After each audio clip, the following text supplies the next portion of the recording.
What's up, family? This is Pastor Williams, and welcome to another episode of Break Time.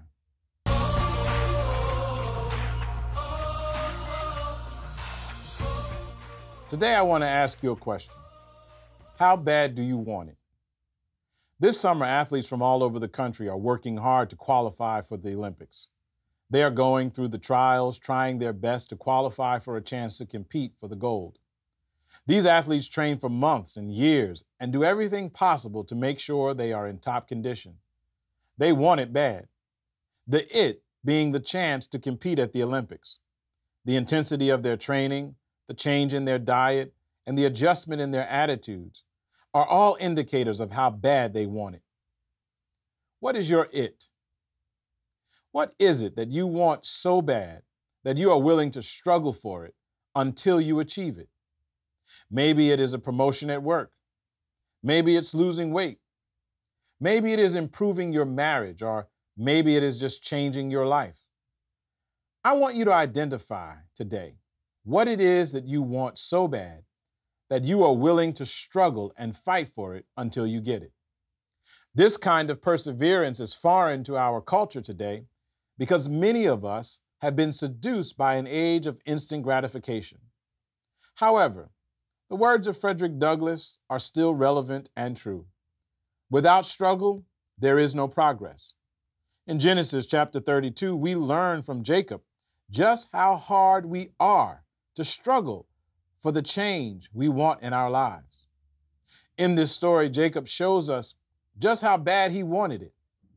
Jacob, this character, he has a shady past with some questionable behavior. He was known as a trickster, and he swindled his brother out of his birthright by tricking their father. However, Jacob comes to a place in life where he realizes he needs to change and repent for his behavior and repent to his brother. His prayer and desire for change is answered when the angel of God shows up. The Bible records that Jacob wrestled and struggles with this angel all night, and he refuses to let the angel go until he is blessed. This shows us just how bad he wanted it. Jacob's story gives us some insight into what it takes to fight for what you want. The first thing is that our struggle is a challenge. In other words, struggles are not meant to be easy. The very essence of the word struggle suggests that there will be some tussle and tug and pull. Expect it to be a challenge. It's number two. We learn from Jacob's story that our struggles change us. In this wrestling with the angel, Jacob is struck on the hip, and as a result, he develops a limp. Don't expect to walk away from your struggles unscathed. Learn that it will change you. Next, Jacob's struggle causes him to come face to face with God. Our struggles ought to draw us closer to God because we are in need of God's strength.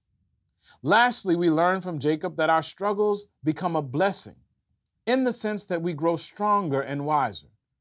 Jacob's struggle in wrestling with the angel not only changed his name, but his character is changed. The struggle made him better. He wanted that change in his life so bad that he refused to give up until it happened. Today I say, don't give up on what you want in life. Go after it. Struggle for it until it happens. Because the result of your perseverance is a blessing from the Lord. Peace and blessings. Until next time, I'm Pastor Williams.